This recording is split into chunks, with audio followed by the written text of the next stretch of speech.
नमस्ते साथियों, कैसे हैं आप लोग। आशा करता हूं कि आप लोग ठीक तरह से होंगे और अपना अध्ययन ठीक तरह से कर रहे होंगे। भारतीय राज्य व्यवस्था का यह 18वां व्याख्यान है और इसके अंतर्गत हम नागरिकता के बारे में अध्ययन करेंगे। नागरिकता हमारे संविधान के भाग 2 में वर्णित है। यानी यहाँ से हम देख सकते हैं, जैसे ही हमने पहले भाग का अध्ययन किया तो उसमें हमने राज्य की बात की।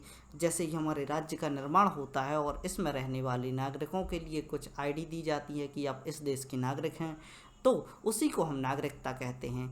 नागरिकता हमारे भाग 2 में वर्णित है एवं जो हमारे 395 अनुच्छेद हैं, 395 अनुच्छेदों में हम देखें तो नागरिकता का वर्णन कहाँ पर किया गया है, वह किया गया है अनुच्छेद 5 से लेकर अनुच्छेद 11 तक, और 12 से लेकर 35 तक मौलिक अधिकारों का वर्णन किया गया है। तो यहाँ से आपको याद रखना है कि 1 से लेकर 4 तक हमारे राज्य की बात होती है और 5 से लेकर 11 तक हमारी नागरिकता की बात होती है, और नागरिकता के बाद हमारे मौलिक अधिकार आते हैं।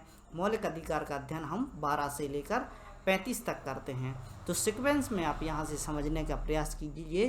पहले हमारे राज्य का निर्माण होता है, जिसमें हम 4 अनुच्छेदों में हमने राज्य के बारे में जानकारी ली, और इसके बाद हमने देखा कि राज्य में उपस्थित लोगों के लिए नागरिकता दी जानी चाहिए। यानी जिस राज्य में हम रह रहे हैं, जिस राज्य का हमने अध्ययन किया, उसके नागरिकों के अधिकारों के बारे में चर्चा हम नागरिकता में करते हैं। और जब हमारे यहाँ लोगों को नागरिकता दी जाती है तो नागरिकों को कुछ अधिकार होते हैं, तो मौलिक वह कहलाते हैं मौलिक अधिकार, सामान्य अधिकार, जो कि प्रत्येक नागरिक के पास होते हैं। तो इनका अध्ययन हम 12 से लेकर 35 तक करते हैं। चलिए, आज के अध्ययन में हम नागरिकता के बारे में अध्ययन करेंगे और जानने का प्रयास करेंगे कि किस किस प्रकार के प्रश्न यहाँ से पूछ लिए जाते हैं और नागरिकता का महत्व हमारे लिए क्या है।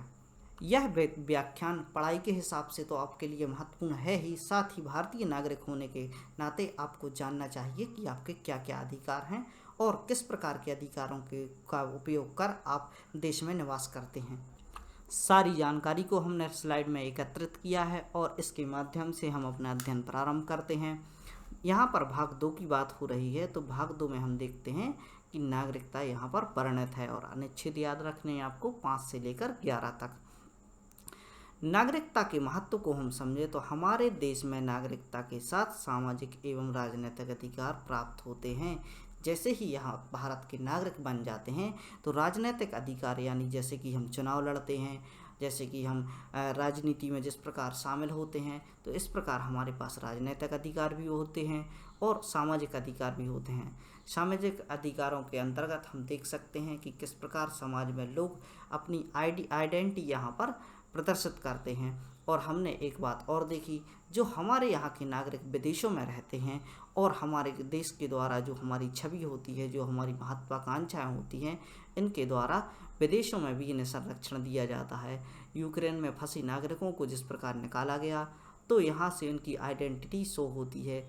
अन्य देश के भी नागरिक थे जो वहाँ पर पीड़ित थे, एवं भारत के नागरिकों को हमारी छवि अच्छी होने के कारण उनको जो भारत का जो झंडा है इसके नीचे वह झंडा लगा के, जैसे कि हम देख सकते हैं अपने वाहनों से यहाँ पे यात्रा कर रहे थे। जैसे ही ऑपरेशन गंगा के माध्यम से लोगों को बाहर निकाला जा रहा था, तो यहाँ पर हमें सुरक्षा का बहुत अच्छा उदाहरण देखने को मिला।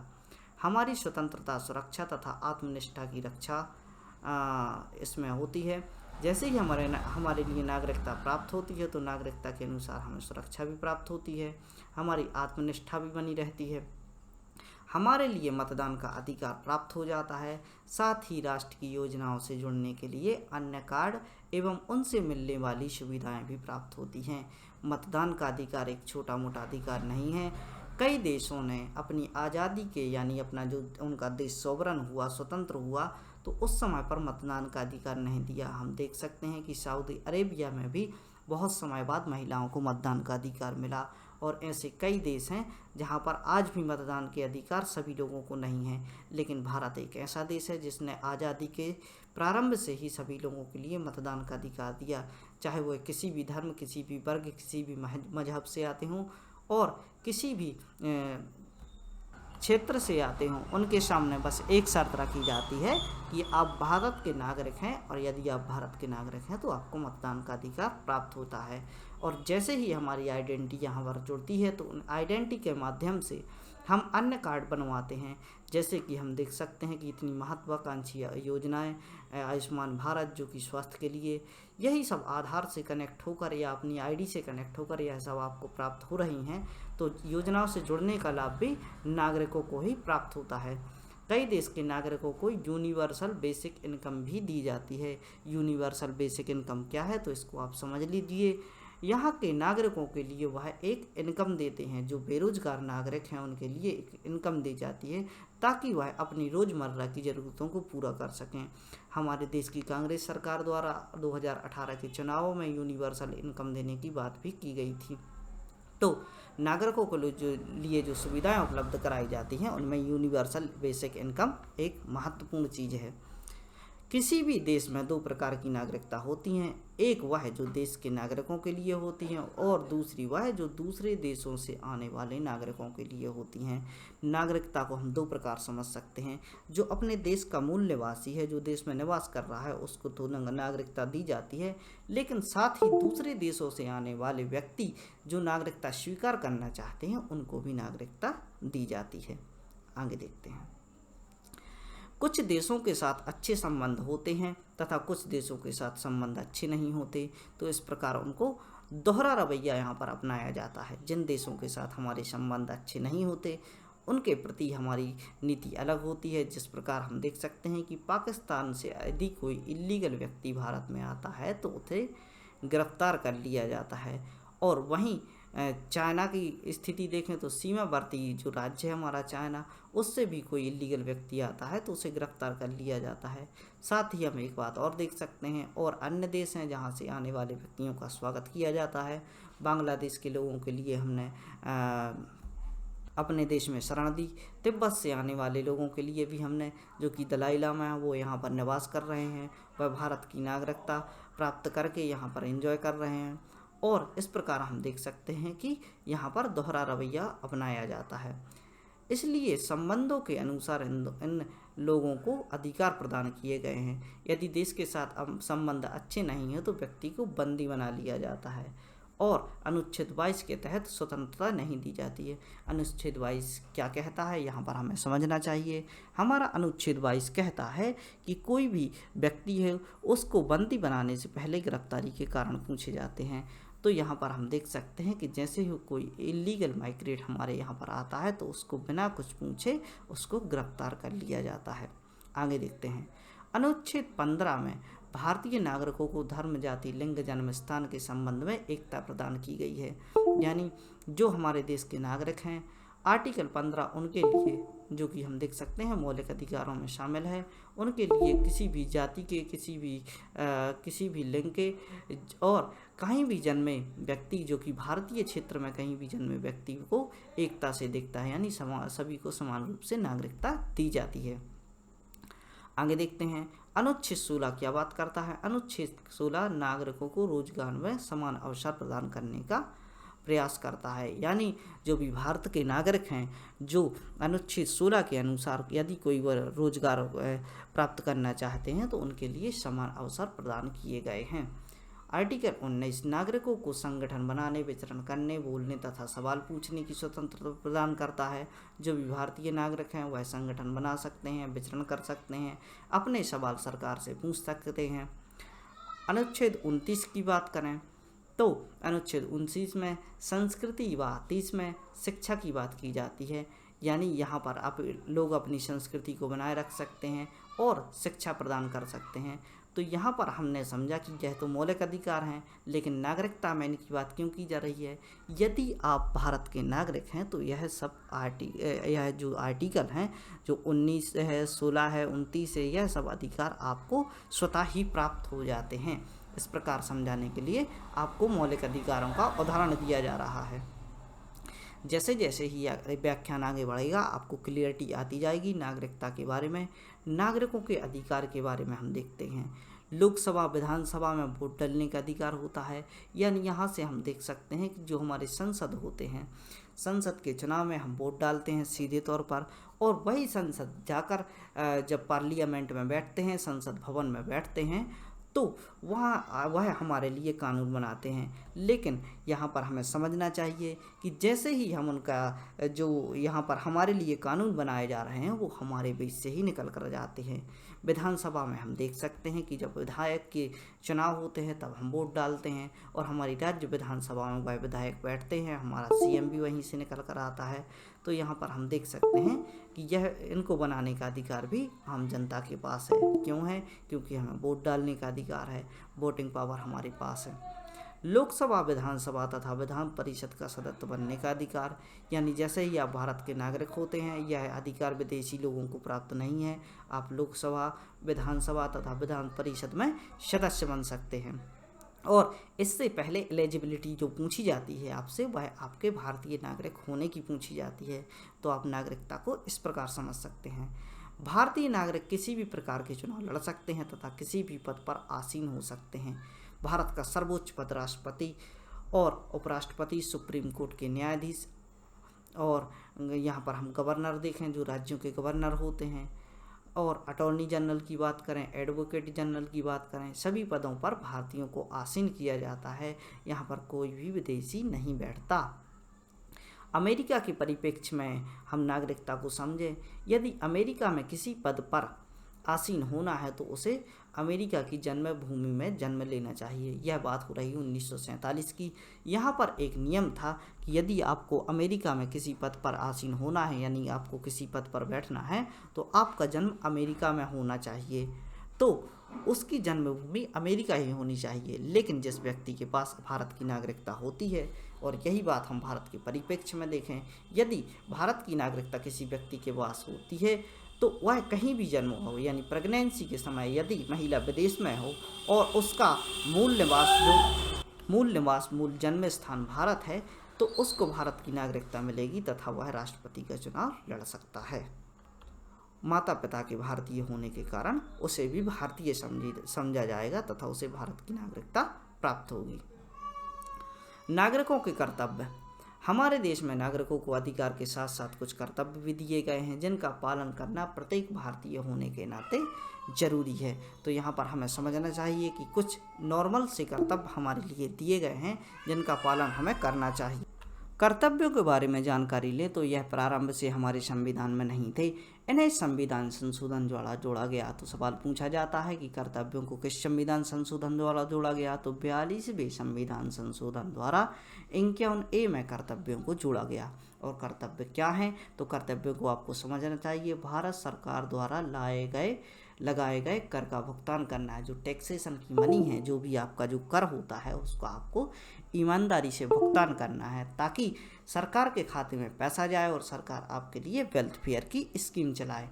दूसरा कर्तव्य राष्ट्रीय ध्वज का तथा राष्ट्रीय गान का सम्मान करना, यानी जो हमारा राष्ट्रीय ध्वज है, तिरंगा, उसका हमें सम्मान करना चाहिए, राष्ट्रीय गान का सम्मान करना चाहिए, राष्ट्र की संपत्ति को सुरक्षित रखना चाहिए।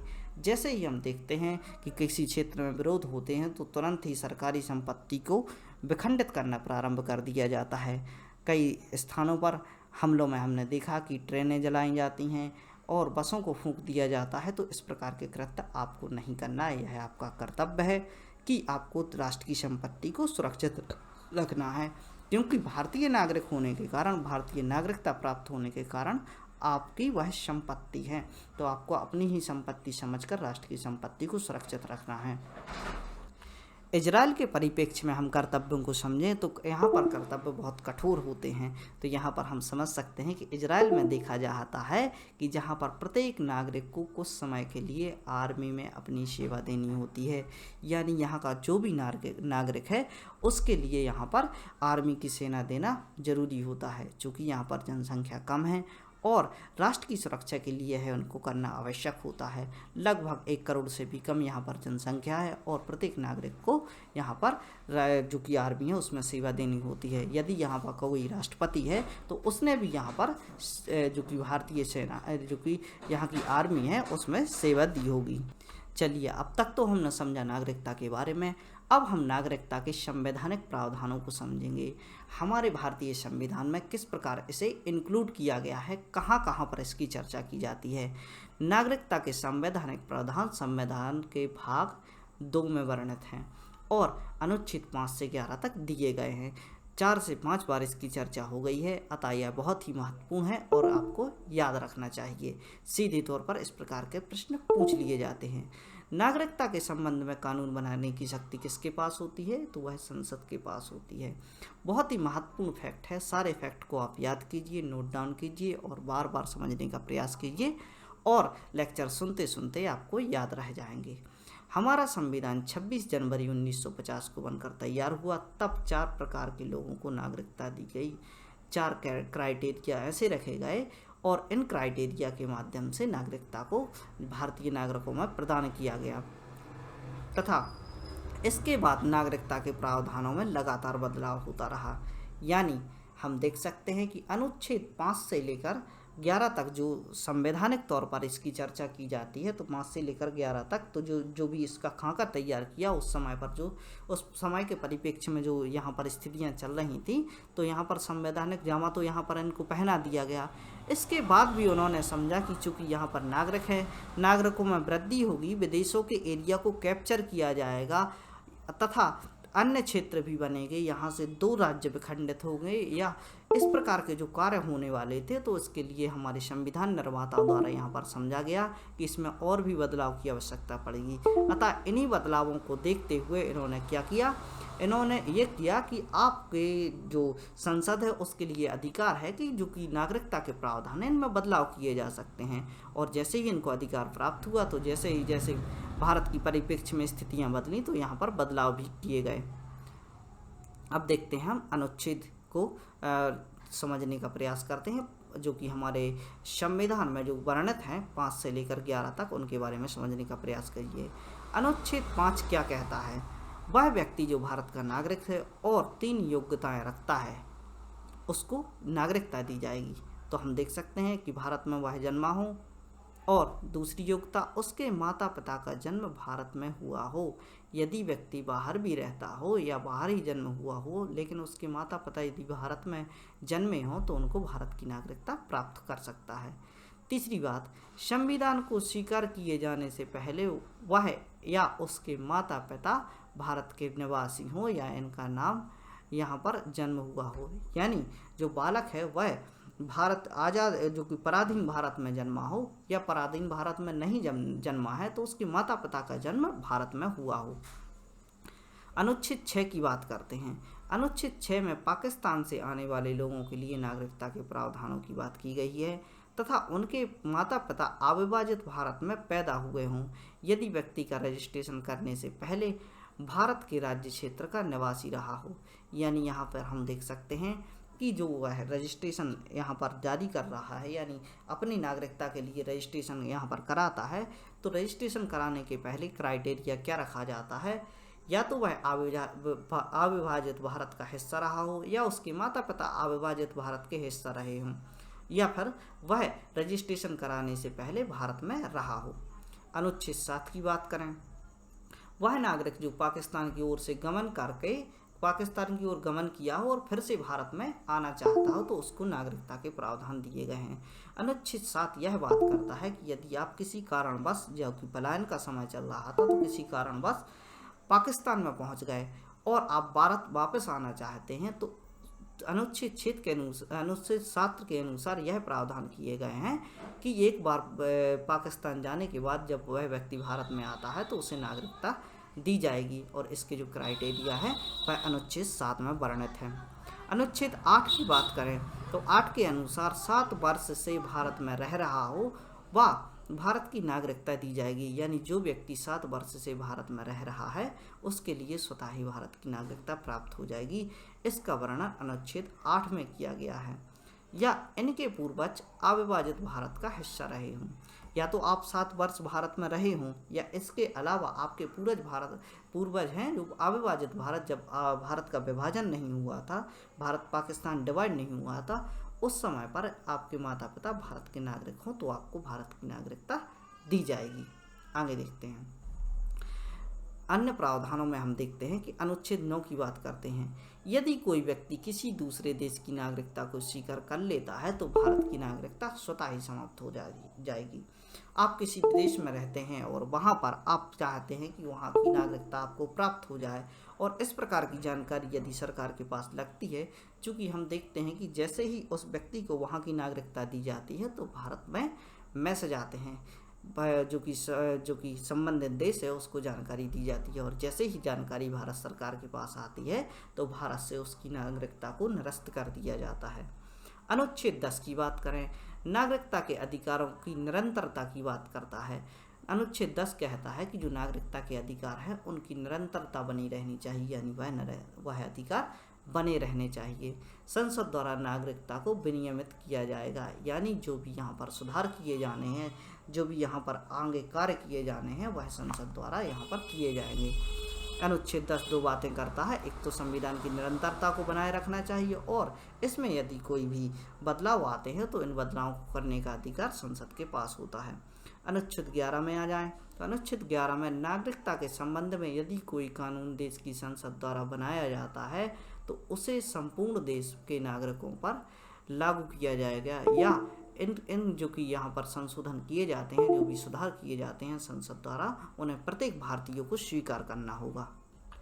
नागरिकता मिलने के प्रावधान, तो यहाँ पर नागरिकता मिलने के प्रावधान को हम समझेंगे। जो कि भारत का सिटीजन है, भारत का सिटीजन होने के लिए क्या आवश्यक है। यह दो प्रकार के होते हैं, जन्म स्थान के आधार पर नागरिकता, यानी यह अमेरिका का मॉडल हुआ करता था कि जिसका जन्म अमेरिका में हो गया उसको वहाँ की नागरिकता दी जाएगी, और इस प्रकार के प्रावधान शामिल करने पर यहाँ पर भ्रष्टाचार होने लगे। देखा जाने लगा कि लोग अमेरिका जाकर प्रेगनेंसी के समय अपनी महिलाओं को ले जाते थे, वहाँ पर बच्चा पैदा हो जाता था, और अतः उसे जन्म के आधार पर वहाँ की नागरिकता प्राप्त हो जाती थी, और इस चीज़ को अमेरिका ने एनालाइज किया। रक्त संबंधों के आधार पर नागरिकता, तो वर्तमान अमेरिका का मॉडल देखें तो वर्तमान अमेरिका ने यह सुधार किया तथा इन्होंने ब्लड रिलेशन के आधार पर नागरिकता को प्रावधान कर दिया। यदि कोई इस समय पर अमेरिका में जाता है और वहाँ पर बच्चे को जन्म होता है तो उसे अमेरिका की नागरिकता प्राप्त नहीं होती है। यदि अमेरिका का पर्सन कहीं दूसरे देश में जाकर उसकी जो प्रेगनेंसी के समय व्यक्ति का जन्म होता है, बच्चे का जन्म होता है, तो उसे अमेरिका की नागरिकता प्राप्त होगी, क्योंकि इन्होंने रक्त संबंधों वाला मॉडल को स्वीकार कर लिया गया है। अब भारत के परिप्रेक्ष्य में स्थिति देखें, चूँकि अमेरिका में यहाँ पर हमने समझा कि अमेरिका में यह स्थिति कब पर थी, जब भारत का आज़ाद हुआ था। तो जब आज़ाद हुआ, भारत की संविधान बनाया जा रहा था, तब इस प्रकार की बातें वहाँ पर रही थी, और यहाँ पर हम देख सकते हैं कि हमने सीधे तौर पर इन्हीं की बातों को नहीं उठाया, हमने कुछ काट छाट करके अपने संविधान के अनुसार इन बातों को रखा। तो यहाँ से स्पष्ट होता है कि भारत द्वारा प्रारंभ से ही दोनों प्रकार के प्रावधानों को स्वीकार कर लिया गया, यानी अमेरिका भले ही जन्म के स्थान पर नागरिकता दे रहा था, लेकिन भारत द्वारा जन्म तथा रक्त संबंधों के आधार पर नागरिकता दी गई। यानी आपका जो ब्लड रिलेशन है, यदि आपके भारत का नागरिक कहीं दूसरे देश में पैदा होता है तो भी भारत की नागरिकता दी जाएगी। यदि भारत का नागरिक भारत में जन्म होता है तो अमेरिका के पुराने मॉडल के अनुसार भारत की नागरिकता दी जाएगी। तो यानी नागरिकता मिलने के प्रावधानों को आपने दोनों देशों के परिप्रेक्ष्य में यहाँ पर समझा। आगे देखते हैं नागरिकता अधिनियम 1955। तो यहाँ से हमने समझा कि जैसे ही यहाँ पर नागरिकता की बात होती है तो नागरिकता एक ब्रॉड सब्जेक्ट है, बहुत बड़ा सब्जेक्ट है, इस पर बहुत सी दुविधाएं पैदा होती हैं। तो यहाँ पर जिस सब्जेक्ट में दुविधाएं प्राप्त होती हैं, जैसे कि हमने SC/ST एक्ट के बारे में देखा कि SC/ST एक्ट के बारे में प्रावधान संविधान में पहले से वर्णित थे, लेकिन उसमें और सुधार की आवश्यकता थी, तो यहाँ पर अधिनियम लाए गए और अधिनियमों के माध्यम से और इसकी व्याख्या की गई। तो इसी प्रकार नागरिकता का भी बहुत बड़ा सब्जेक्ट था, अतः 1955 में इसकी व्याख्या करने के लिए नागरिकता अधिनियम 1955 लाया गया। नागरिकता के संबंध में नागरिकता अधिनियम 1955 लाया गया तथा संसद द्वारा अपने विचार प्रस्तुत किए गए। यानी अब संसद जो कि एक्टिव हो चुकी थी, यहाँ पर कार्य कर रही थी, तो इनके विचार भी यहाँ पर प्रस्तुत किए जाने लगे। नागरिकता के बारे में प्रावधान बनाए गए तथा इन प्रावधानों को 4 बार परिवर्तित किया गया। यानी जैसे जैसे परिस्थितियां बदली, समय बदला, तो बार बार इन प्रावधानों को बदला गया। 1986 में इसको बदला गया, 1992 में बदला गया, 2003 में बदला गया और 2005 में एक्ट लाकर इन प्रावधानों को बदला गया, जिसको हम नागरिकता अधिनियम 1986, नागरिकता अधिनियम 1992 और 2003 व 2005 के नाम से जानते हैं। 1955 के अनुसार नागरिकता प्राप्त करने के लिए 5 योग्यताएं होनी चाहिए, यानी 1955 में जब इनको परिवर्तित करने का एक खाका रखा गया, अधिनियम बनाया गया 1955, तो 5 क्राइटेरिया इन्होंने दिए। पहले बात, जन्म स्थान। आपका जन्म स्थान कहाँ पर होना चाहिए? भारत में होना चाहिए। यदि भारत में नहीं भी हुआ तो वंश के आधार पर आपको नागरिकता दी जा सकती है। यदि प्रेगनेंसी के समय कोई औरत विदेश में है और उसके पास बच्चे का जन्म होता है तो उसको भी वंश के आधार पर हम नागरिकता दे देंगे। रजिस्ट्रेशन के द्वारा यदि इन दोनों में से दोनों चीज़ें आपके परिप्रेक्ष्य में नहीं है, ना तो आपका जन्म भारत में हुआ है और ना ही आपका वंश है, और तो यहाँ पर आप रजिस्ट्रेशन कराकर भारत की नागरिकता को प्राप्त कर सकते हैं। सरलीकरण द्वारा, यानी इसको हम विस्तृत तौर पर आगे समझेंगे, सरलीकरण द्वारा भी भारत का नागरिक बना जा सकता है। और हम देख सकते हैं जहाँ पर हौच पौच होती है, बहुत बड़ी स्थितियाँ होती हैं, तो यहाँ पर सरलीकरण के माध्यम से उनको शामिल किया जाता है। निगम क्षेत्र या बाहरी क्षेत्र। अब एक बात और थी, जैसे ही भारत की आज़ादी प्राप्त हुई तो कुछ क्षेत्र ऐसे थे जो विदेशों के कब्जे में हुआ करते थे, जैसे गोवा है, दमनदीव है, पांडिचेरी है, यह क्षेत्र भारत में शामिल होने लगे। और हम देख सकते हैं कि जैसे अब देख सकते हैं कि यहाँ से गोवा हमने कब्जाया और यानी गोवा पर हमारा अधिकार हुआ, तो गोवा के जो नागरिक हुआ करते थे उस समय पर वह पुर्तगाल की टेरिटरी हुआ करती थी। अब जैसे ही वहाँ पुर्तगाल की टेरिटरी थी, अब वह भारत का हिस्सा थी।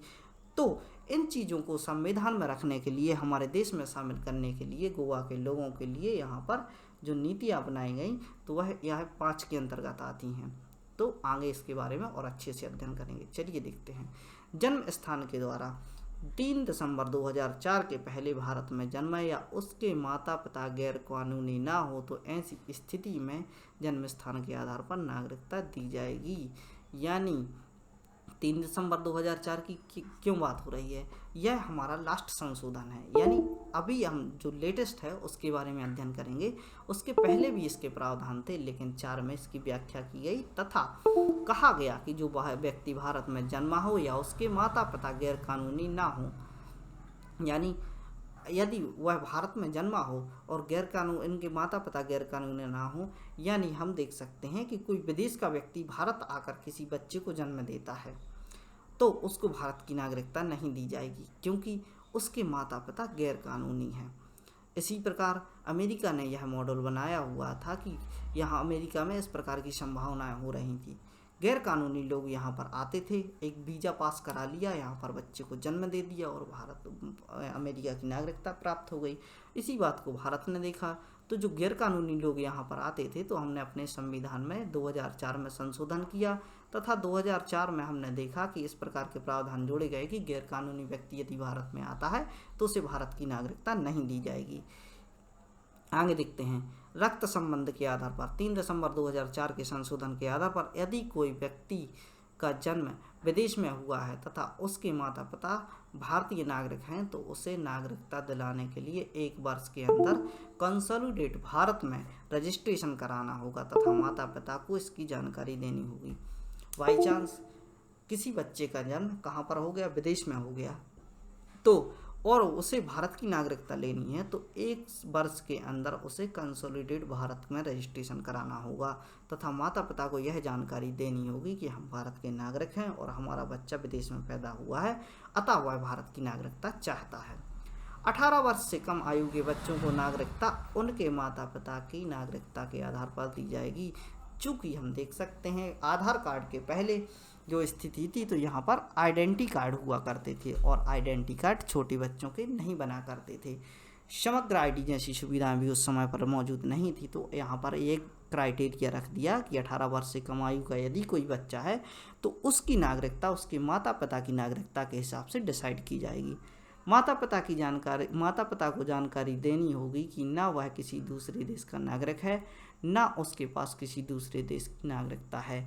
यदि कोई व्यक्ति भारत में आता है तो उसको पहले नागरिकता उनके माता पिता के लिए यह भारत के लिए जानकारी देनी होगी कि ना तो वह किसी विदेश का नागरिक है, ना उसे किसी देश की नागरिकता प्राप्त है। यह हमारा बालक है और इसे भारत की नागरिकता दी जाए। आगे देखते हैं नागरिकता अधिनियम 1955 के बारे में और जानकारी लेते हैं। रजिस्ट्रेशन को आप समझिए। यदि कोई व्यक्ति भारत का नागरिक नहीं है और भारत की नागरिकता को लेना चाहता है तो उसे रजिस्ट्रेशन कराने की आवश्यकता है। यानी यहाँ पर हम देख सकते हैं कि विदेशी नागरिक यदि भारत की नागरिकता लेना चाहता है तो उसे रजिस्ट्रेशन कराने की आवश्यकता अवश्य पड़ेगी। प्रावधान को देखते हैं कि कैसे हम रजिस्ट्रेशन ले सकते हैं। रजिस्ट्रेशन से पूर्व भारत में रहना होगा। पहले आपको वीज़ा लेकर भारत में रहना होगा। यह अविभाजित भारत के समय भारत में रह रहा हो। एक क्राइटेरिया और है, आप अविभाजित भारत के समय भारत में रह रहे हों और भले ही आप विदेश में चले जाएं तो भारत की नागरिकता आपको प्राप्त हो जाएगी। बस आपको साबित होना चाहिए कि आप अविभाजित भारत के हिस्सा हुआ करते थे। इसने भारतीय मूल के व्यक्तियों का से विवाह किया हो। यानी कोई लड़का भारतीय लड़की से विवाह कर लेता है और भारत में रहना चाहता है तो उसको भारत की नागरिकता प्राप्त हो जाएगी। यदि कोई विदेशी लड़की भारत के लड़के के साथ रहना चाहती है, यानी भारत में रहना चाहती है और उसका विवाह हो जाता है तो स्वतः ही भारत की नागरिकता प्राप्त हो जाएगी। अब सरलीकरण को समझ लीजिए। 18 वर्ष से कम आयु के बच्चों को रजिस्ट्रेशन माता पिता के आधार पर किया जाएगा। रजिस्ट्रेशन की समय सीमा 1 वर्ष होगी तथा 11 वर्ष तक नागरिक बनकर रहना होगा। इस प्रकार उसे भारत में 12 वर्ष पूरे करने होंगे। यानी सरलीकरण इस प्रकार किया जाता है, जैसे कि 18 वर्ष की कम आयु के जो बच्चे होते हैं उनको माता पिता के आधार पर उसको यहाँ पर रजिस्ट्रेशन कराना पड़ेगा। यानी जो बच्चा विदेश में पैदा हुआ है उसको माता पिता के आधार पर यहाँ पर नागरिकता दी जाएगी। इसके लिए उसको क्या करना पड़ेगा, पहले तो 1 वर्ष भारत में रहना होगा और यहाँ पर रजिस्ट्रेशन के अनुसार उसको रहना होगा। रजिस्ट्रेशन के पहले और 11 वर्ष और रहना होगा और इसके बाद जब 12 वर्ष पूरे हो जाएंगे तो वह भारतीय नागरिक कहलाया जाने लगेगा। 5 में देखते हैं किसी अन्य राज्य क्षेत्र के लोगों के लिए नागरिकता। यानी अब ये हेडिंग है, इसको आप समझिए। अन्य क्षेत्र के नागरिकों के लिए नागरिकता के प्रावधान किस प्रकार दिए गए हैं। यदि किसी स्थिति में हमारे द्वारा किसी दूसरे देश के क्षेत्र पर कब्जा किया जाता है तो वहाँ के सभी व्यक्तियों को भारत का नागरिक स्वतः ही स्वीकार किया जाएगा। यानी युद्ध होता है और हम किसी भी स्थिति में, जैसे कि पाकिस्तान का जो क्षेत्र है वह कब्जा लेते हैं, तो पाकिस्तान के सभी लोगों को स्वतः ही भारत की नागरिकता दे दी जाएगी।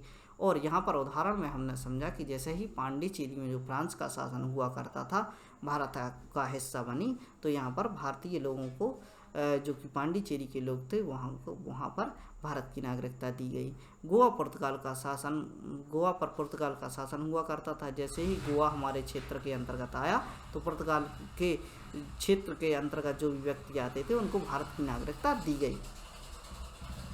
आइए कुछ आवश्यक जानकारी को प्राप्त करते हैं। जन्म स्थान व रक्त के संबंध में नागरिकता। यानी यहाँ पर हम देख सकते हैं कि 2 क्राइटेरिया सामान्य नागरिकता के लिए रखे जाते हैं। सामान्य नागरिकता के अंतर्गत क्या क्या आता है, तो यह क्वेश्चन पूछ लिए जाते हैं, तो यहाँ से आप याद रखिए।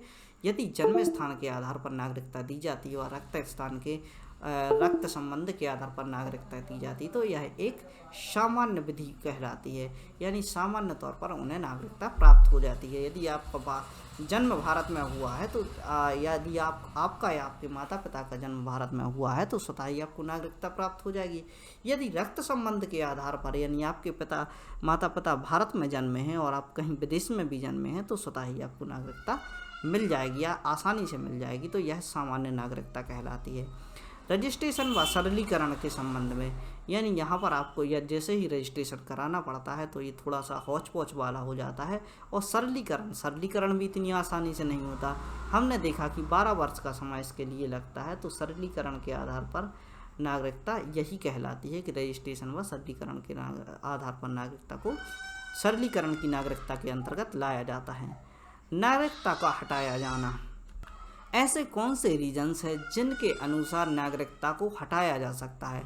यदि कोई व्यक्ति अपनी इच्छा से नागरिकता को छोड़ना चाहता है, किसी का दिमाग सनक जाता है, बोलता है हमें भारत की नागरिकता नहीं चाहिए, मुझे भारत से दूर होना है, तो उसकी नागरिकता को ख़त्म कर दिया जाएगा।